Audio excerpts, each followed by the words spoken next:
सहारा enterprises तुमच्या स्वप्नातली गाडी आता कमी किमतीत. इचलकरंजी शहरालगत असलेल्या कबनूर चंदूर रोडवर कोन्नूर पार्कमधल्या सहारा एंटरप्राइजेस इथं पश्चिम महाराष्ट्रातली विविध बँका आणि फायनान्स कंपन्यांनी जप्त केलेल्या जुन्या दुचाकी आणि चारचाकी गाड्यांची विक्री केली जाते. शोरूम किमतीपेक्षा 25 ते 50% कमी दरात, उत्तम स्थितीत आणि संपूर्ण कागदपत्रांसह त्वरित डिलिव्हरी.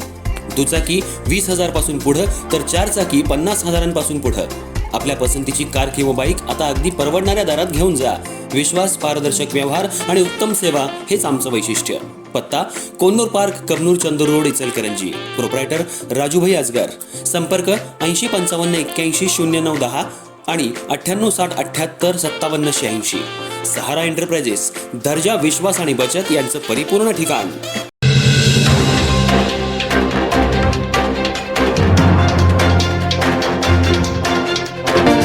इचलकरंजी शहरात आज रामनवमी मोठ्या उत्साहात साजरी करण्यात आली.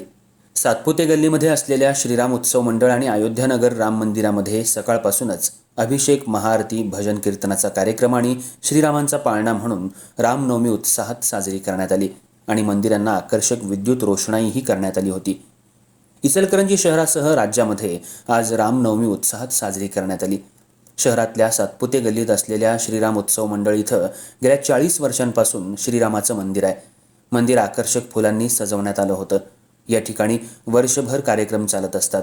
आज रामनवमी निमित्त पहाटे अभिषेक, आरती, प्रसाद वाटून रामनवमीला सुरुवात झाली. आमदार राहुल आवाडे, महापौर उदय धातुंडे, महिला आणि बालकल्याण समिती सभापती रुपाली सातपुते, नगरसेविका शशिकला कवडे या मान्यवरांच्या हस्ते आरती करण्यात आली. सकाळी 9 वाजता श्री दत्त भजनी मंडळ, शिवभजनी मंडळ यांच्या भजनाचा कार्यक्रम झाला. यावेळी कीर्तनं झाली. दुपारी ठीक 12 वाजता श्रीरामांचा जन्मोत्सव साजरा करण्यात आला. यावेळी जय श्रीरामच्या घोषणा भाविकांनी दिल्या. दर्शन घेण्यासाठी भाविकांनी मंदिरामध्ये मोठी गर्दी केली होती. मंदिर व्यवस्थापनाकडून येणाऱ्या भाविकांना प्रसाद वाटप करण्यात आला.